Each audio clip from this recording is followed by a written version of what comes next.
And Geoff and John, it's all you. Thanks for joining us. Thank you very much for having us today. This is very exciting.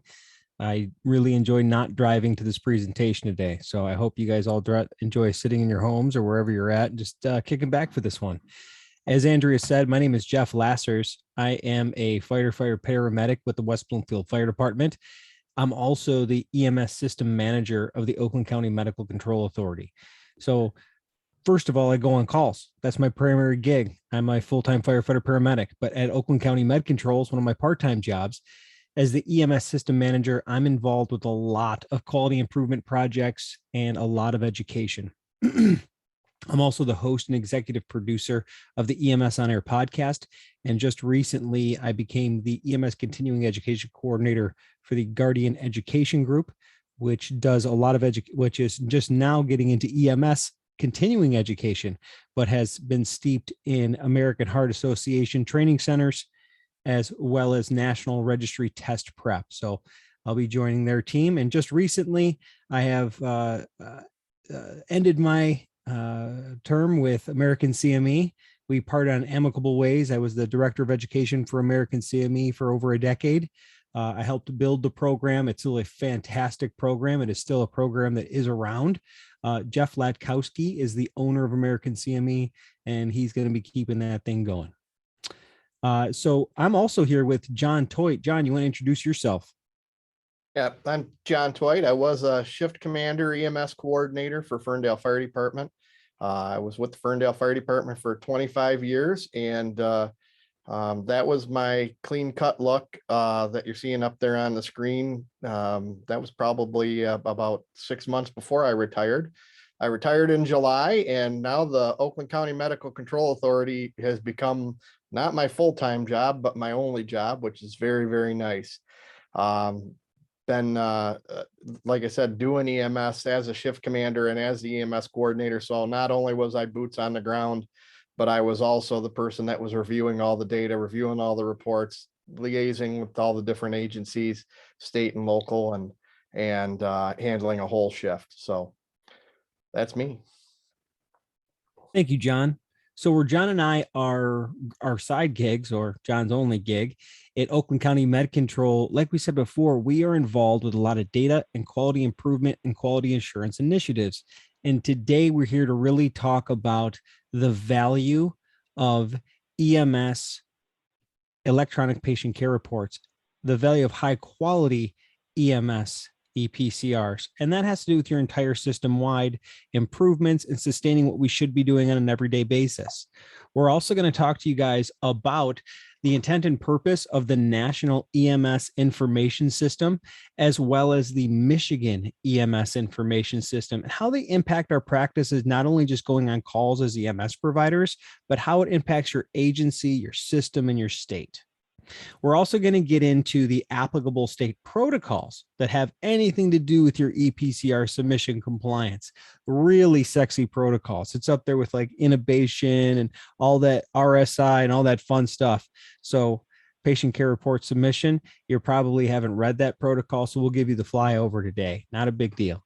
And we're also going to talk about the education resources that are here to support EMS providers, instructors, and agencies in general into making sure that we understand what NEMSIS is, what MINEMSIS is, and context to know how we need to submit data and why that's important. So let's start off with the value of a high quality EMS patient care report. At the end of the day, the biggest part about this is it's the only document that has anything to do with creating a historic record of the patient contact, what we did for them, what happened and where we took them, maybe even we got canceled for services. It's the only thing generated from that encounter. But more importantly, every single one of those documents or set of documents is a data set. And it's a lot of data because this data that we're gathering helps us drive decisions as we make protocols or decide what treatments or transport decisions actually work and make a difference at the end of the day in patient outcomes. So a high value ePCR means high value data, Remember that. So let me give you some context first. Excuse me.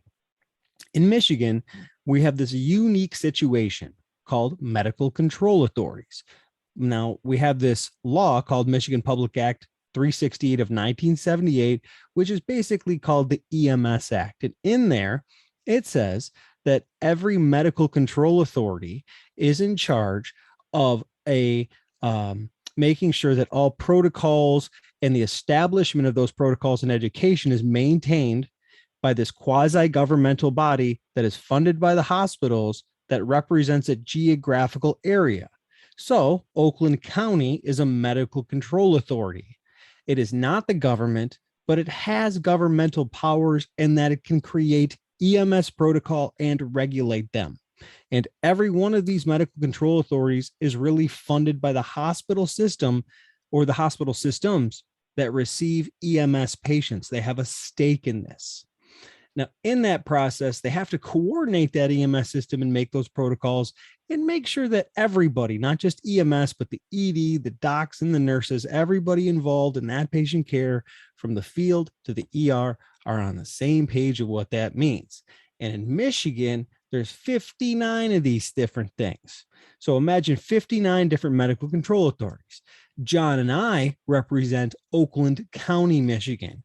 We generate over 250,000 ePCRs a year in our county with over 50 EMS agencies and 15 hospitals. We go up and down between 50 and 52 agencies, depending on which private company is buying another private company or which fire department's joining another fire department. That seems to happen. So it's right around 50 all the time.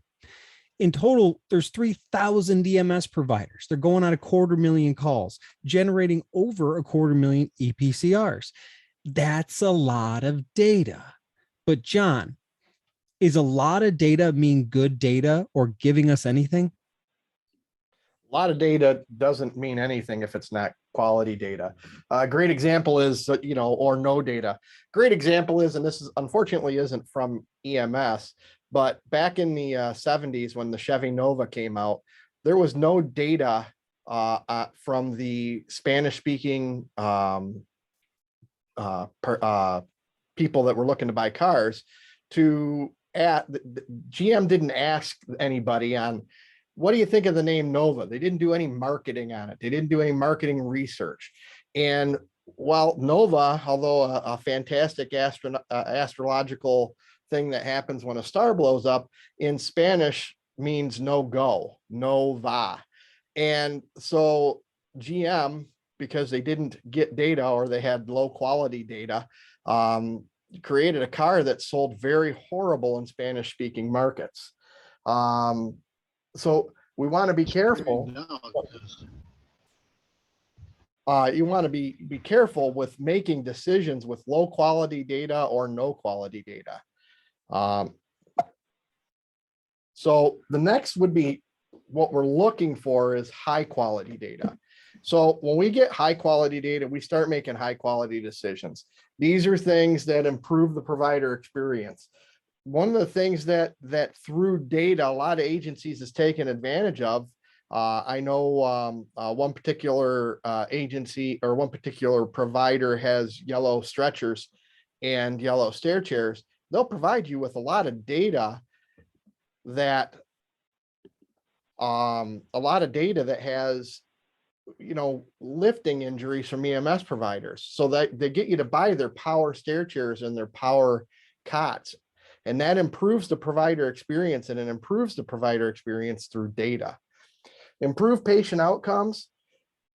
There's been several stroke studies, including the one that's going on in Oakland County right now. And the stroke studies, what they do is a whole bunch of data is compiled to determine if EMS providers can determine a large vessel occlusion stroke.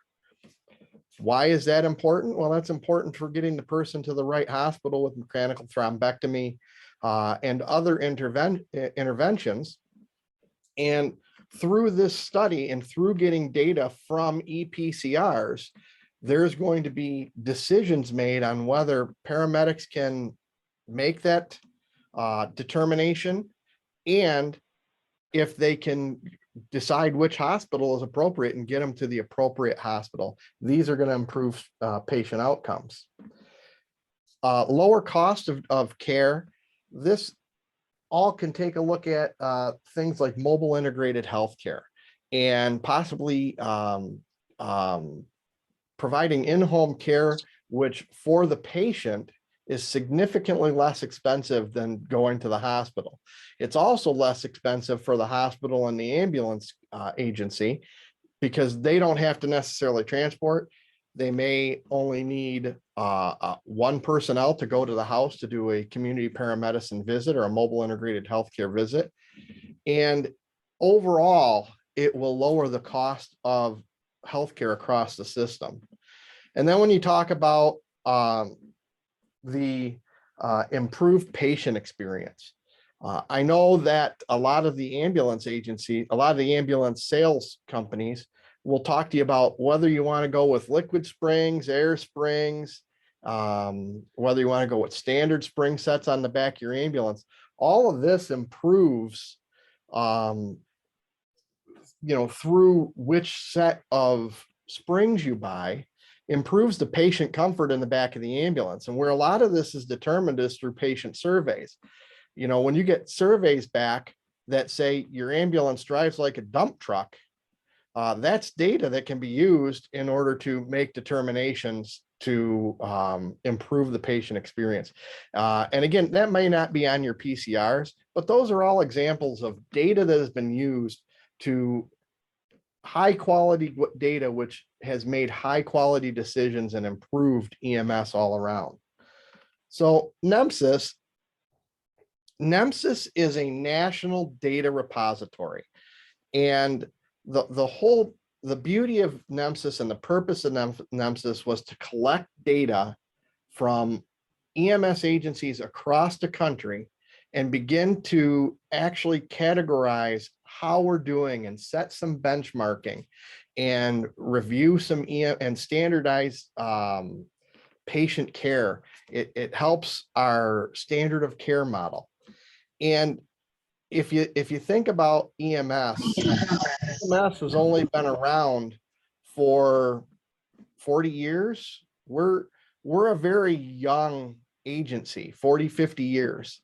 We have not acquired that much data. And frankly, when it first started, we weren't collecting a bunch of data. And when NEMSIS came along, it started putting all that data into piles. Now that's the national system. Now the Michigan system, MINEMSIS, that is a statewide repository of information. And again, its goal is to do the same things, collect data, hold data. It's driven by image trend emergency data systems. And as a agency supervisor or administrator can log into image trend, review your data, run data, and then that data also dumps into some other data repositories like biospatial. And biospatial is really cool because biospatial takes hospital data along with the EMS data, and then it also can include car accident data, and it pulls data from a lot of different sources so that you can really start seeing pictures and really get a good vision of what's going on in Michigan's EMS system. And it helps drive quality decisions so that we move forward as agencies, because we all know money is getting tighter and tighter, and it makes it far easier to explain our needs when we have these large data repositories as opposed to just having our own small data. Because if you think about it, and I'll use lift assist and citizen assist as an example. So if you have lift assist and citizen assist in your area, and you go on these incidents, you may have 60 a month or 20 a month, but those are your 20 a month. Anecdotally, at the end of the year, whatever your number that you have is, percentage wise for your agency might not be that large.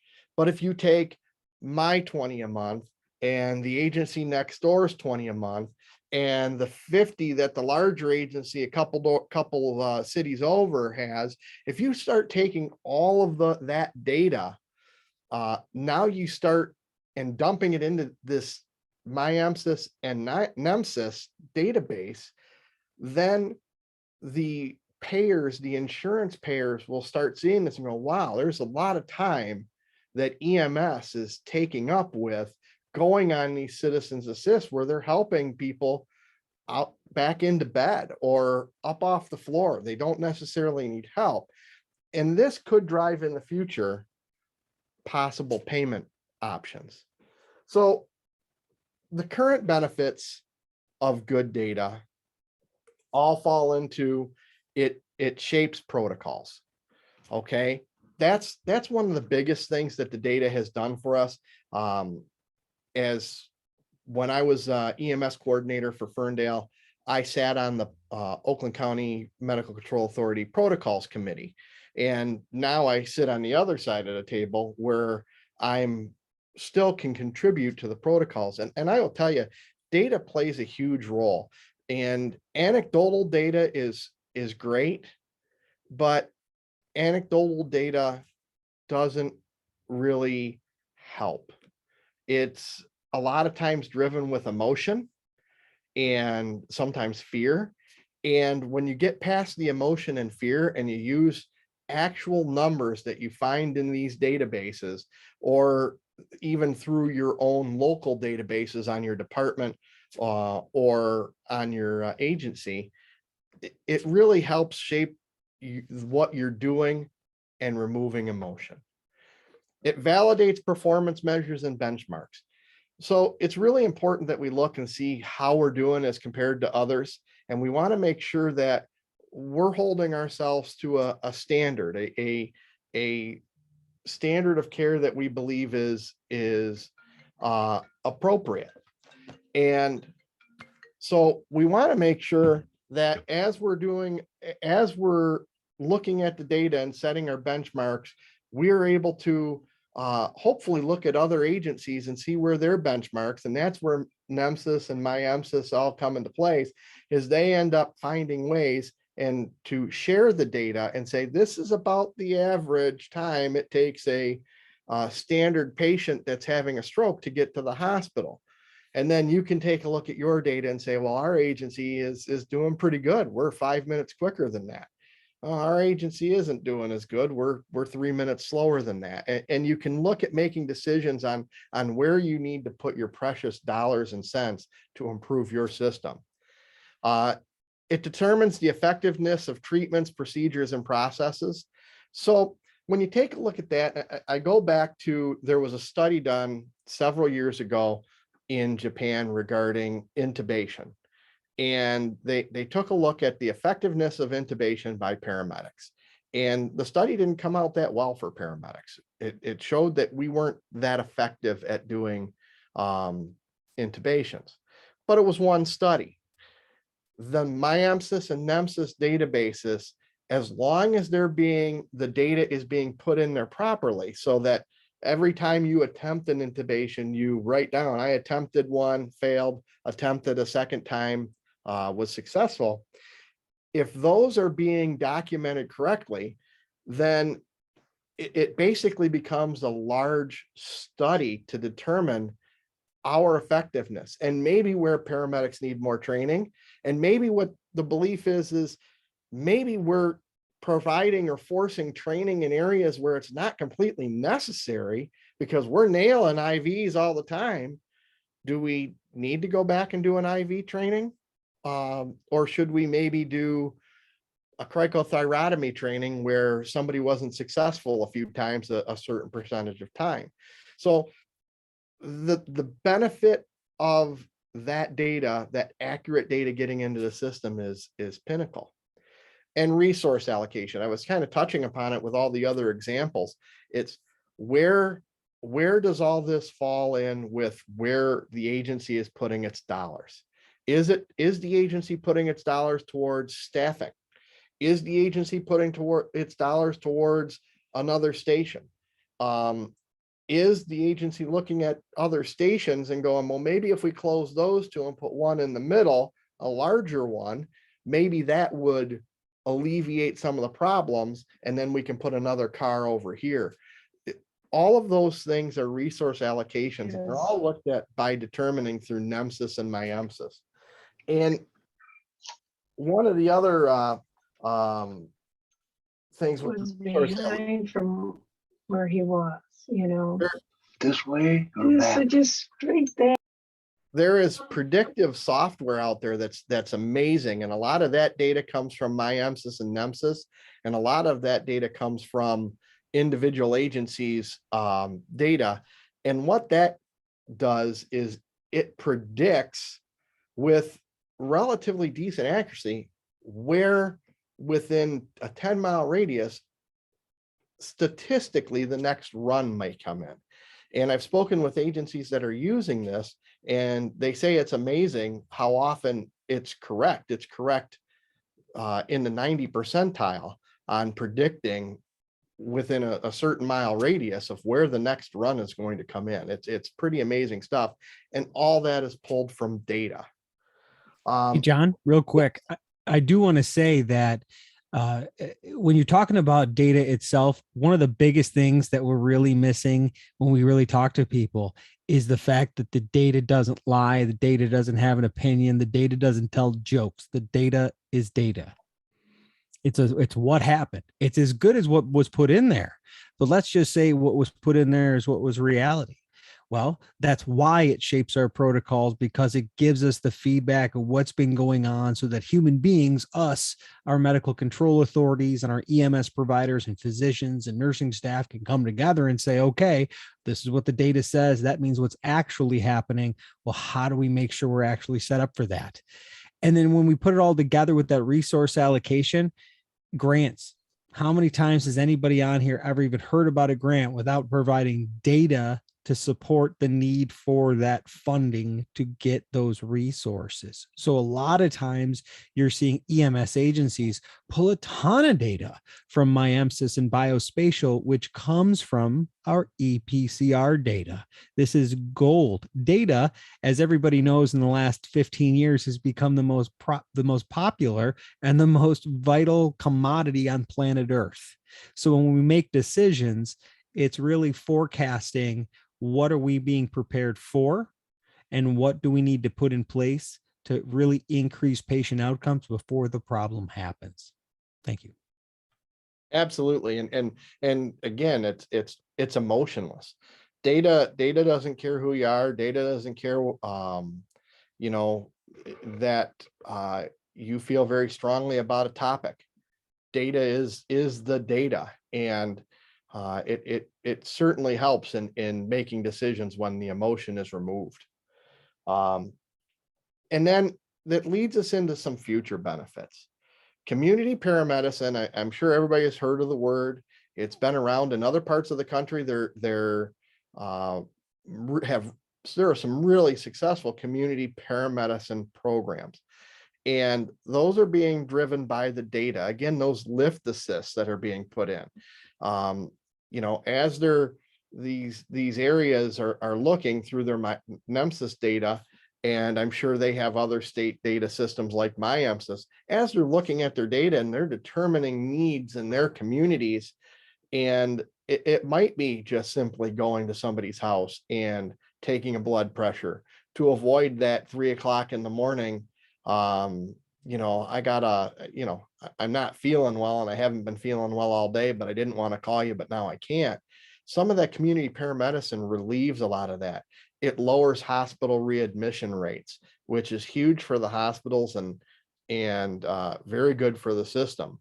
It will help EMS agencies from having to leave the building and make us more available in this paramedic shortage to go on other calls where they are truly life-threatening calls and not simply somebody that has been slowly over time progressing into this state of failure because of their inability to completely care for themselves. And then alternate transport destinations. This is one of the there are several studies going on in Michigan about with this right now. One is the ET3 study, and the ET3 study allows agencies to transport to another facility other than an emergency room. And why is that important? Because in the state law, it says that an ambulance can only transport to an emergency facility. And so it's a special study and to see if paramedics can make the right decisions so they can transport to maybe an urgent care, or maybe if you have the psychological emergency where it's just the person that's depressed, not wanting to hurt themselves, and not taking any drugs or on any alcohol, maybe you could take them to a inpatient psychological facility for evaluation as opposed to an emergency facility. And taking the patients to their specific location that would get them the right help costs the patient and the system significantly less. And data-driven reimbursement models. And a lot of this is through CMS and through Medicare, Medicaid, and through the insurance companies. And the data-driven reimbursement models are looking at, did what the care that EMS provided, was it effective care? And that's all driven by our data. Did we start an IV? If we forget to document that we started an IV, then the data isn't there to show that we're actually doing something prior to taking a patient to the hospital. Did we do 2 sets of vitals? If you only document 1 and we got the patient to the hospital safely, well, if you're really supposed to do 2 or 3, depending on how long your transfer, or 4 every 15 minutes. If we're documenting what we're doing, then it shows the insurance companies that we're actually providing care in the field and we're actually doing what the patient needs. And so, if I may, Jeff, yeah, just real quick, this is a big one, because if we're not documenting appropriately, again, that data is the only language that insurance companies speak. And when you fill out a PCR incorrectly in the eyes of a reimbursement model insurance agency currently, your agency might not be reimbursed for that run, even though they're entitled based on what you actually did. But if it didn't get in that PCR correctly, your agency might be missing out on that. So it's kind of a twofold thing. It's identifying data where you can capture the reimbursement that currently exists based on how you can improve your ePCR data entry by the EMS provider, but as well as understanding that in a way so we can leverage it in the future to say, look at all these skills EMS is doing that impacts patient outcomes, that impacts their stay at the hospital. It is a return on the investment of the insurance agency. But the only way we can present that evidence in a way to improve the system is if the data is correct. absolutely. And the data has to be good. And if you didn't document it, you didn't do it. And it's hard for an agency, and you start talking about all the different codes. And when I was an EMS coordinator, I preached it to my crews. There's a difference between taking a patient to the hospital and just starting an IV, and there's a different, and not documenting that you did a 3 lead, not documenting that you did a 12 lead. And then if you document it, you may achieve a little bit more in reimbursement. Now, again, that's not really what it's for. It's not supposed to be do all these procedures so you can get more money in return. It also falls back to the other side of taking care of the patient. If the patient didn't need an IV and you didn't do it, documenting why and making sure that's perfectly clear so that there's an understanding down the road of maybe some patients don't need IVs, and that helps the patient. And again, I know that doesn't help our reimbursement, but it does help the patients in the future with determining their level of care and determining what's actually needed, so that they're not billed too much. And then when we're discussing all of this, we want to make sure that our life support agency is compliant. And so we'll talk about the protocol here in a minute, but one of the big things is maintain your quality assurance and improvement process. One of the big things that I did was I spent a lot of time with my crews going over individual data fields so that I could look them up, because I was always asked for data from city council people, through the chief, through my fire chief, of course. But you're always, when you're in that position, you're asked for data. And if the data that is being put in is garbage, and a perfect example would be cardiac arrest. One of the big things everybody gets asked is, how many cardiac arrests did you have last year? For some reason, they equate that with how busy you are. I'm not quite sure why, but they do.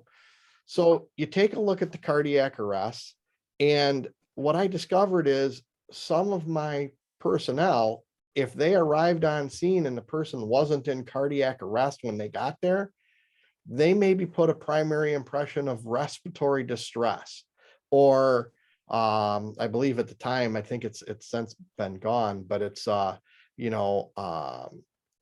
patient exhibiting life-threatening symptoms. And so you couldn't find that data. You could not find and determine that it was a cardiac arrest. You had to do other searches, like, did they do CPR? Well, as long as they listed that someplace other than in their narrative, it worked. But if they didn't list it in their narrative, then you couldn't find it. So the point is as an EMS coordinator and as a paramedic, understanding what each data field is and what it should say will really go a long way in the future of making sure that quality data is entering the MINEMSIS and NEMSIS system. And you can look at the NEMSIS data dictionary, and that explains what each data field is for, so that you can train your crews, or if you're a paramedic, understand exactly what that data field is for, so that you're able to put the data that the system is looking for. And knowing your protocols, the protocols are extremely important, because that is a typo. It's not 8.8-29, it's 8-27, and it's also 7-15. Those are the two protocols, state of Michigan protocols, that really affect the electronic data system. And all agencies must transfer data at least monthly into MINEMSIS, uploaded by the 15th of the month. And agencies that perform invasive skills must transfer the data at least daily. Some other highlights from the 7-15 is it talks about a signed electronic or paper PCR using the National EMS Information System, NEMSIS, and State of Michigan compliant software package, so that it can be uploaded and the data will be accepted, and it will be validated, and it ends up being good data.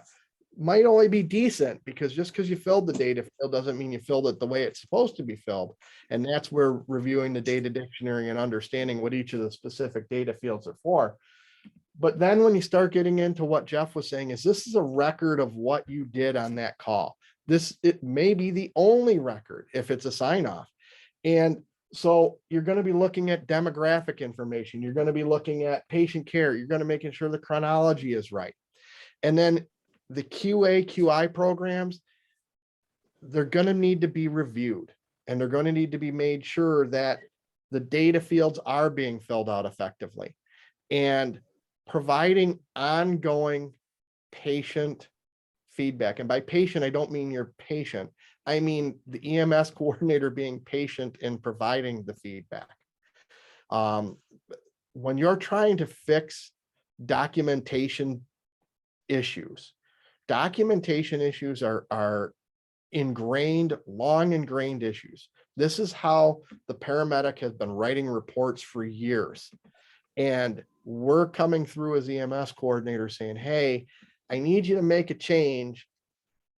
I need you to keep doing this. They might fall back at 3 o'clock in the morning back to their old way. You have to be patient with them and remind them. Now, if they do it every time, well, you know that then you have to talk to them a little bit harder. But it's constant reminder, it's training, it's taking baby steps, fixing one data field or two data fields, or maybe a data page at a time, not trying to do the whole big swing and fixing the entire run report if you discover your agency's ePCRs are really not meeting standardized data that helps your agency and is going up to MINEMSIS. And so maintaining your QI programs is pinnacle, and being patient with your crews is extremely, extremely important. Thank you, John. Now, I'm going to go back 2 slides here and kind of 2 things. Now, number 1, know your protocols, and you can talk about protocols with your EMS providers, and then maintain your QA/QI programs. All things being equal, you can do that, and you can provide feedback to your personnel. And those 2 things are pretty straightforward. You know where to find your protocols, and you know where to find your personnel or your EMS coordinator. So you know that, right? But at the end of the day, not everybody knows where and what the data is. There seems to be a big wall behind this NEMSIS and MINEMSIS curtain that makes things a little bit confusing, not only for the EMS provider, but for a lot of EMS coordinators too. So if data and ePCRs seem boring to you, join the club. It was to me until I realized how big of a thing data really is, and we can't even make decisions without it. So in 2020, please. If I may, data is really fun. Geoff just doesn't understand that. No, I learned it. I used to disagree. Now I don't anymore. Data is fun because you can use it to quote John, get your way or find the best way. Just kidding. In 2021, the Oakland County EMS Quality Improvement Program, EQIP for short, because we need another acronym in EMS. So EQIP is what we use to institute mandated education every year for our EMS providers. So this year, all 3,000 EMS providers had to complete 4 modules that were produced by the EMS On Air podcast in collaboration with the Oakland County Med Control and the MDHHS. We had Emily Berquist from the state on there. She was very helpful. Those 4 modules covered, you see the names of them are right there. It's pretty obvious, but essentially the first one is what we're talking about here today, the value of those reports to begin with. And then number 2, the rules of the game. What are all the laws and the protocols that it covers? Module 3, the data elements. Every little box you put in there is an element and a condition. I have a seat. And then the 4th module goes over those narratives and the different types of styles that you can do. But more importantly, tell me a little bit about yourself. Oh, well, I'm just kidding. Anyway, is somebody getting some feedback there? California. I'm getting feedback, but I don't see anybody. There we go. I said Jerry. Good. I just muted Jerry. Oh, there he is. Okay. Thank you. All good, Jerry. We got your back, buddy. All right. So we have these 4 modules here. And I do want to say that I shared some information with Andrea, and she sent it out to everybody here of where you can access these modules for free. It's free EMS education at American CME, americancme.com. You can find all of these. These are the titles of the courses there. If you've ever used American CME, it's very easy to find this stuff. If you haven't, it's all in the stuff that I provided to Andrea. Now, this covers the big picture. What are ePCRs and what are they good for? And it's a really good flyover for any EMS provider, old or new. But as we move into the future, what John and I have really learned is that so many EMS agencies don't even know how to figure out if their LSA's PCRs are even going to NEMSIS or MINEMSIS. So the ongoing joke over the last 20 years is it's in the cloud, right? Nobody can figure out the cloud. So think of NEMSIS and these data repositories as giant digital clouds of information. Now, there are physical locations where these giant server farms that hold the information, but as we share of it, think of it going into this mysterious cloud. So we have developed 6 different modules, or we're currently developing 6 different modules. And again, I shared this information with Andrea, who shared it all with you guys. And there's a document called draft. I can't remember the name of the document, but the first word is draft. But it covers these 6 modules that we're building to help EMS providers, ICs, and EMS agencies figure out, first of all, how do I know my agency's PCRs are being uploaded? And it really lets you access your data to find out, do I have failures and warnings that are stopping a PCR from making it up? And up to MINEMSIS, up to NEMSIS. Even if it's a bad PCR, like it's bad grammar, it's not even showing great report, it still has to make it in there. So problem number 1 when it comes to PCRs, is it even making it to the state and national repositories? Okay. So then we said, well, module 2, of course, well, how do I identify the PCRs that aren't going up to MINEMSIS and NEMSIS? So you can figure out, number 1, whoa, there's a percentage of these that didn't make it. Okay, which exact ones didn't make it? Well, once you figure that out, you're going to have to figure out and categorize each one of those failures and figure out how to correct the individual PCR so that doesn't happen again. And then you got to prevent it from happening in the future and empower our agencies with strategies and corrective actions to eliminate that, designing QA/QI programs, designing education and conversations to have with personnel that are going to be actually doing this into the future. And that lets us set up to the actual feedback that we give. It's not always easy to have this conversation with an EMS provider. You know, every EMS agency has its own set of conditions and its own culture and personalities. At my agency, at my position, it's easy for me to have conversations with people about education. I've been doing it for a very long time. People feel very comfortable with me. That's not always true for everybody I work with or work for. So the ambassador of the information and how it's being conveyed is very important. And in my opinion, module 5 is the most white gloved of all of them. And then to wrap it all up, we've developed, or I'm developing, I keep saying that, how do I know if my strategies and interventions are working? And that's talking about measuring and evaluating what you had, identified a problem, what I did to make, I think the problem went away, and then looking at it and say, well, the data doesn't lie. Did it actually go away? And so as we build these education modules out, we're keeping in mind of our EMS providers and agencies like yourselves that especially don't have a massive run volume that require you to engage with this amount of detail at the MINEMSIS and NEMSIS level. So as we build these out, we're absolutely going to share them with the Michigan Community Rural Health and kind of work with you guys and figure out how we can make them even more available to you. And as I continue to make content, you're going to see the symbol down here for Guardian Education Group. All my previous content and this future content will be available there for free 24/7, just like American CME, just on a different place. Any questions about the education we're building and why, anything like that? So feel free to unmute yourself, use the chat box, or you can use the raise your hand feature.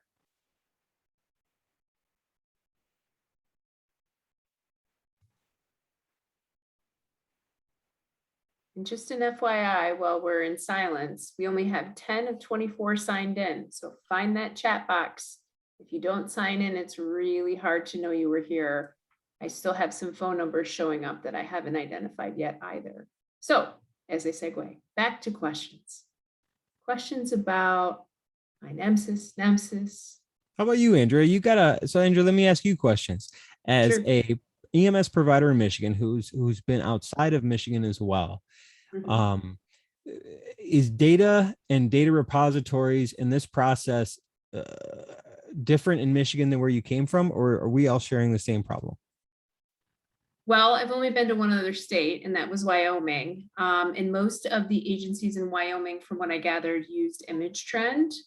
I know there were other vendors in the mix, but we went directly into ImageTrend, and then we were kind of behind the times when it came to all of our reporting to the national repository. I think that process was still progressing. when I was there because that was many years ago. So I think a lot of the same problems were there. I mean, our education system was less regulated. And so you saw kind of a different take on education where there weren't as many requirements. And I thought there was an upside and downside to that as well. I think data for EMS as a whole, I mean, anybody I talk to, they know that I have strong feelings about the lack thereof of data just overall, both clinically and some of the non-clinical data is really important. Like, how short are we when it comes to staffing? I mean, even those numbers are important. So I kind of call us the dinosaurs of data because we're still really behind the times with it. And I think we need to learn how to deposit it in a better fashion, and even make it easier for our agencies to be able to deposit the data correctly, and get it uploaded into the national repository correctly. I mean, it's a huge challenge. And that's why when I saw this webinar, I thought, wow, this is incredible. Like a lot of our quality assurance managers, our directors would really, really benefit from a tutorial on how to troubleshoot and how to get the data in and to get it uploaded correctly. And Andrea, what we noticed when we were putting together those 6 classes, when we started putting together the concept development of those classes, was that the realization that many EMS coordinators from many different agencies, it wasn't because they wanted the job, and it wasn't because they were the right person for the job, possibly. They were told, this is your job. You're going to do this. Nobody else wants this. And so those people thrown into that position, which is very unfair for them, they had no idea. Some of them didn't have any idea what MINEMSIS or NEMSIS was at all. Yeah. And so how would they even know or have any idea to look to see if their stuff was going up there? Now there were protocols, and the EMS provider or EMS coordinator before them looked at them and said, oh yeah, everything's working. Don't worry about it. We're all good. And you just plow forward and, make sure the trucks all have nasal cannulas and we'll be good. And that's not, we were setting people up to fail. And we've had a lot of conversations, Geoff and I, about an EMS Coordinator 101. And this is kind of where that all rolls into, is that EMS Coordinator 101. They don't know what they don't know a lot of times when they step into that seat and they're told, that's your chair, you need to sit there. Yeah, and I have been in that position where I got pulled into a quality assurance role. And unfortunately, the folks I was working directly with didn't know how to do that role. And they didn't know how to pull the data, and the person prior had left. So it was really challenging, having never been in a role where you had to go into the back end of a platform, figure out the back end and understand how to pull the data. It was extremely challenging. And our IT staff didn't even know, because they'd never been involved. It was that person that was in that agency that took off, that had that skill. And then there was no train the trainer. There was no one. So I would love to see a program, that's a couple hours, maybe, if we could do it in a couple hours, where we could do something, a 101, where we train the trainer, or we'll train and then train the trainer on how to do this, how to upload data properly. What are the baby steps? How do you do it? I guess my big question to you guys, since we went down this rabbit hole, is, how do you develop training like that when ABC ambulance has Zoll and DEF ambulance has Health EMS? And I could go on and on and on. That's where I find it really challenging, because the back end of those systems are similar, but they're also different. You have to know the back end first. They all, well, yeah, so number one, everything has to be NEMSIS compliant to the latest standard. So whatever you're using, at least should be, right? Yeah. Sometimes it's an intermediary thing. So sometimes it doesn't work like it should, like anything else. However, let's say they all work the same. What we're looking at in Oakland County, I think what is it, John, like 4 different ePCR vendors that we're only down to 3 or 4? Whereas in the state of Michigan, there's like 4,812. Yeah, I'm just kidding on that, by the way. I think we're 4 or 5 somewhere in there. Yeah. But so regardless. Yeah, so it's manageable. So when you get into looking at what did and did not make it to NEMSIS and MINEMSIS, there's a lot of commonality. But when you're going into the legitimate software, what we are doing is making software specific step by step for those little nuanced things. And there's 3 or 4 little things that here's the ESO version, the ZOL version, the health Okay. EMS, so Yeah. that way at least and now the other thing is, as we're building that out, we could say, hey, you Zoll, we got this many thousand of your monitors in our county. We really want you to help us with this. Would you mind Mhm. committing a little time to this? We're not even asking for money. We're asking for information here, right? Yeah. Help me, help you, help them use this tool properly. So a lot of it is just that, but that also almost forces a chemistry between you and that vendor. So there's a better understanding of what I need. And that could make or break a relationship. That might bring some to the surface of like, this vendor's just not cutting it for them. They're going to need this guy over here who is, and vice versa. So the competition of that certainly improves that as well. So we're hoping by bringing these things to the surface, we'll be able to compare apples to apples and what the different platforms that are out there so that every agency can choose for the best for them. Yeah. And one of the other things we've talked about is power users. So ESO, for example, I'm very familiar with ESO. That was what we used on our agency. I know the ins and outs of ESO, the reports and everything else. So when anybody that's having a problem with ESO from Oakland County calls me, I can really walk them through it without even looking at the screen. And we're trying to create the same power users for all the different vendors in Oakland County so that we can start going, all right, this is where you get this report to determine. One of the other things we've done is through the state, and all agencies have a MINEMSIS login.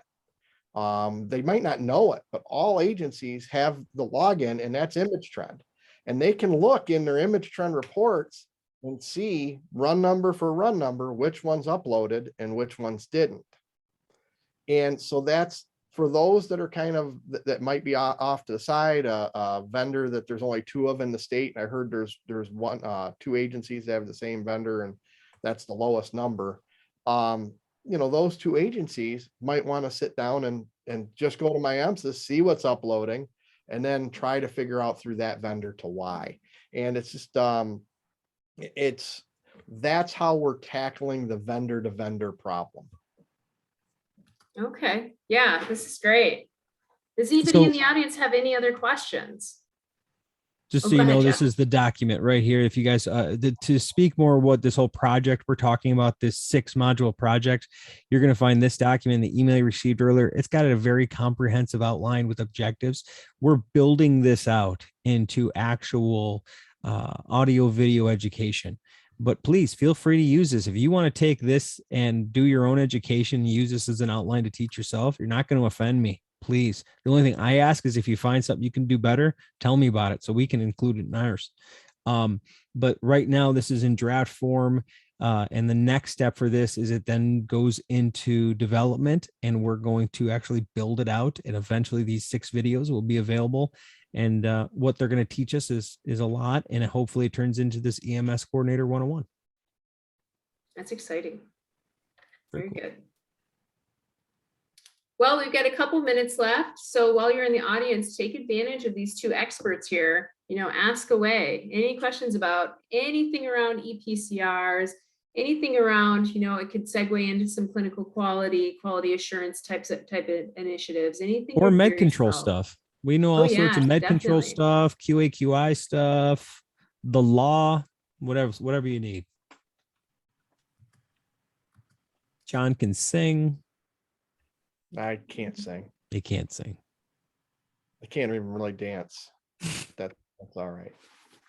Oh, go ahead. Go ahead. Chuck Lanny up in Michigan. Hi. Yeah, we do rural EMS up here, and I noticed that our firms are getting heavier and heavier on this data stuff. There's more things. Well, Chuck, speaking of rural, you are cutting in and out, so you're really playing the part here. I realize connectivity can be challenging. Do you want to try that one more time? the trends. You might want to use the chat box, sir. We can't hear you. Yeah, if you can type it in the chat, I'll read it out, or, we can get around it. Sorry, Chuck. I heard rural though.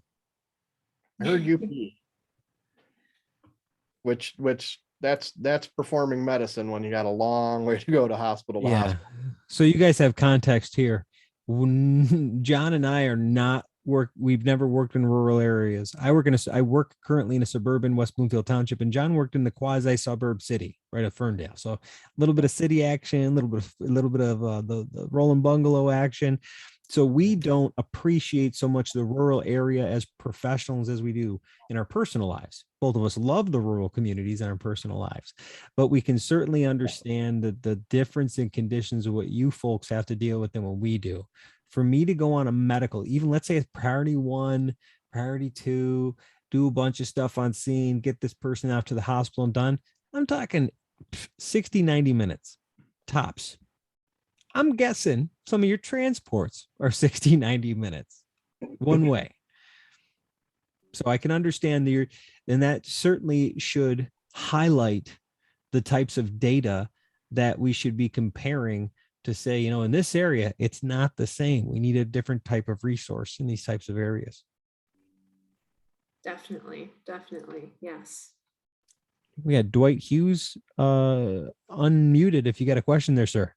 Hi, guys. I don't have a question, but I worked in Oakland County for several years, and I just wanted to say how impressive our MCA is. All right. The one you moved to or the one you moved from? Oh, no. Definitely Oakland. It's very, very impressive. Thank you, sir. We appreciate that. Oh, thank you. All right. Nice shout out. Thanks, Dwight. By the way, I owe you an email. Yes, I you just do. realized that. That's okay. It doesn't matter. It got canceled anyways. Yeah. And Charles, if you, Mr. Lanning, if you still want to ask your question, it's fine. I did hear something about trending. You can also email us or call us too. It's in our contact information's on the slides.